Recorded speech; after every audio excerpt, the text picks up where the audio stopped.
This conference, of course, to discuss security, and normally we mean threats to our external security. I see many great military leaders gathered here today. But while the Trump administration is very concerned with European security and believes that we can come to a reasonable settlement between Russia and Ukraine, and we also believe that it's important in the coming years for Europe to step up in a big way to provide for its own defense, the threat that I worry the most about vis-a-vis Europe is not Russia, it's not China, it's not any other external actor. And what I worry about is the threat from within, the retreat of Europe from some of its most fundamental values, values shared with the United States of America. Now, I was struck that a former European commissioner went on television recently and sounded delighted that the Romanian government had just annulled an entire election. He warned that if things don't go to plan, the very same thing could happen in Germany too. Now, these cavalier statements are shocking to American ears. For years, we've been told that everything we fund and support is in the name of our shared democratic values. Everything from our Ukraine policy to digital censorship is billed as a defense of democracy. But when we see European courts canceling elections and senior officials threatening to cancel others, we ought to ask whether we're holding ourselves to an appropriately high standard. And I say ourselves because I fundamentally believe that we are on the same team. We must do more than talk about democratic values, we must live them. Now, within living memory of many of you in this room, the Cold War positioned defenders of democracy against much more tyrannical forces on this continent. And consider the side in that fight that censored dissidents, that closed churches, that canceled elections. Were they the good guys? Certainly not. And thank God they lost the Cold War. They lost because they neither valued nor respected all of the extraordinary blessings of liberty. The freedom to surprise, to make mistakes, to invent, to build. As it turns out, you can't mandate innovation or creativity, just as you can't force people what to think, what to feel, or what to believe. And we believe those things are certainly connected. And unfortunately, when I look at Europe today, it's sometimes not so clear what happened to some of the Cold War's winners. I look to Brussels, where EU commissars warn citizens that they intend to shut down social media during times of civil unrest the moment they spot what they've judged to be, quote, hateful content.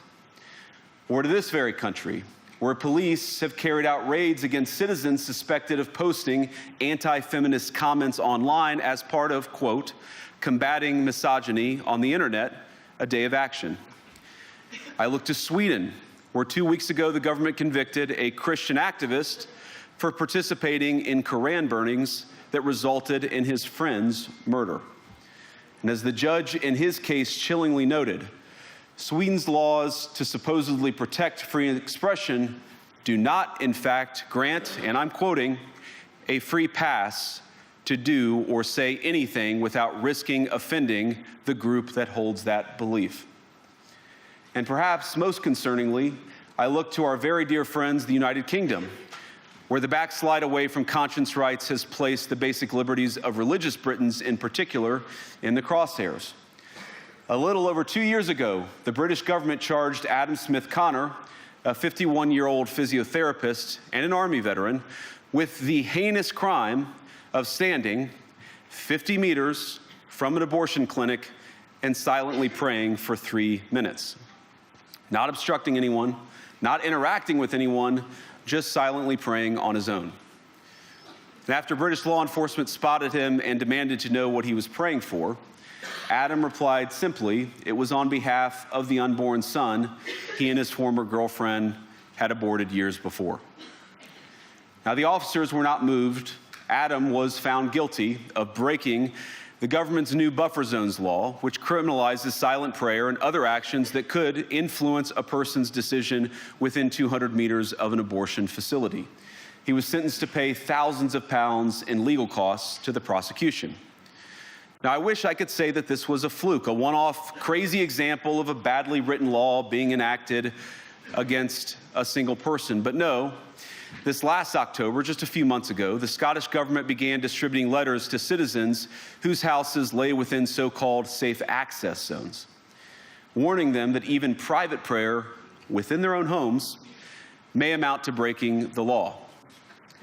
Naturally, the government urged readers to report any fellow citizens suspected guilty of thought crime. In Britain and across Europe, free speech, I fear, is in retreat.